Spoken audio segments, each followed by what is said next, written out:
Hi mga farmers, kumusta po kayo and welcome po sa aking channel. Ayan.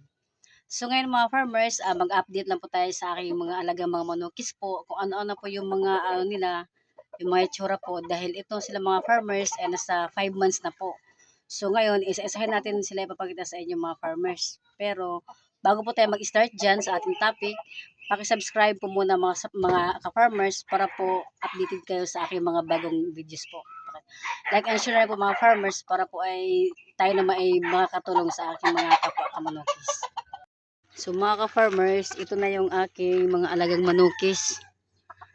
Siya po ay yung nakafocus po sa camera mga farmers ay nasa 1 year and 9 months. Ayan. Gold po yung kulay niya po. 1 year and 9 months po yan. Tapos, dito naman tayo sa kabila mga farmers. Ito yung sabi ko na 5 months po. Ganyan tsura nila. Gwapong gwapo. Ayan. 5 months na po yan mga farmers. Ganyan sila kalaki. Ayan, napakalikot. Yung aking mga alaga mga manukis, kailangan natin mag-update para makita naman ng ating mga subscribers na kung ano na yung mga hitsura ng ating mga alaga. Ayan. Ito din po. Magkapatid po ito sila mga farmers, yung sinundan ho, yung mas nauna. Ito naman po siya mga farmers ay mas bata po sa kanila ng edad kasi nasa ano lang to 4 months pa lang po ito. Ayan, 4 months.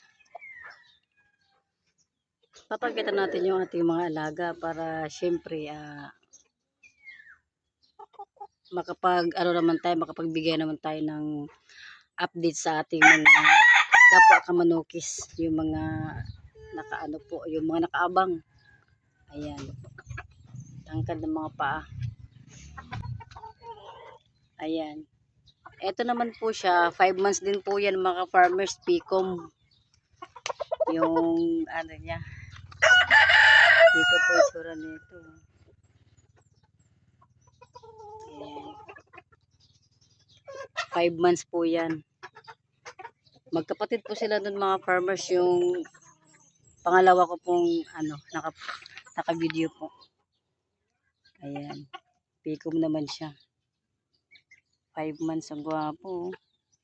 Sakto talaga yung ano nito. Tas dito na naman tayo yung sa isang kapatid niya po. Ayan.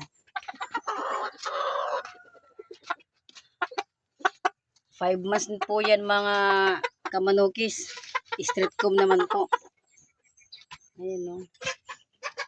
Dito tayo para makita natin yung forma niya. Sumusunod ka rin Tawag ng paa. Yan.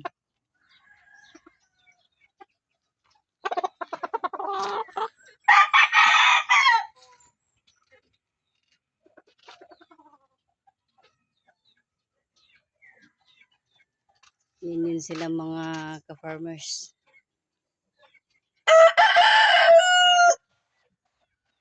Nilagay ko muna sa labas para naman makakita sila ng init. Kasi kailangan po ng sila ng itim. Masisirayan po ng init yung ating mga alagang manok. Ito naman po mga farmers ay yung aking manukis na ito ay nasa 3 years na po siya. Ayan.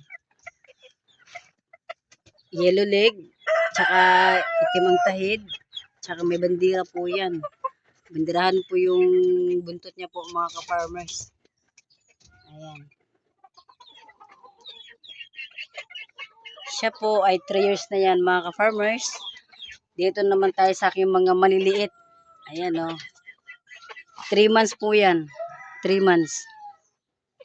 Yung aking huling papisa po yan mga ka-farmers. Nasa 3 months yung mga edad nila ngayon.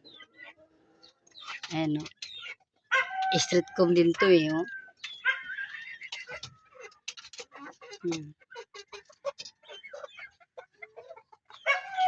Ito yung isa. Nakatungtong. Ayan. 3 months na po yan, mga farmers. Ganyan sila kalaki. You know?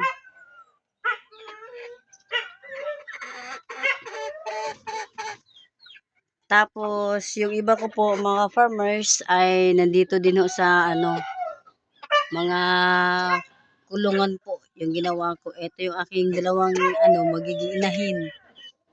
Ayan, ang gaganda nila, oh. Yung nanay po nila mga ka-farmers ay tornado hatch po yan. Ayan, yung tsura, ayan, oh. Yung aking, magiging, inahin po. Dalawa po yan.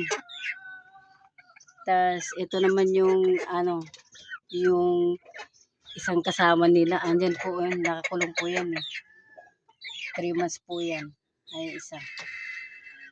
So, nilagay ko sila sa kulungan para syempre po, maano naman yung pagkain nila, maging maayos naman po. So, pantay-pantay po yung, yung tawag ito, yung sukatan po ng pagkain po nila mga ka-farmers. Kaya, ganyan po yung mga hugis ng katawan nila kasi syempre po, alagang-alaga po natin yung ating mga manokis.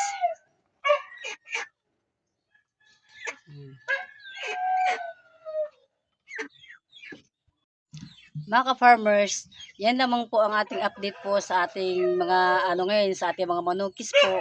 Kaya sana po mga farmers, kung nagustuhan niyo po ang aking video na ito, paki-subscribe po, comment, like, and share po. Para syempre makakatulong naman po tayo mga farmers sa ating mga kapwa manukis, lalo na po yung mga start pa lamang po. So makikita nyo dyan mga farmers kung paano po ako nag-start, paano ko po sila pinarami, at ilan po yung aking inumpisahan po sa aking pag-aalaga po ng aking mga manok. Kaya maraming salamat po mga farmers. Bye-bye.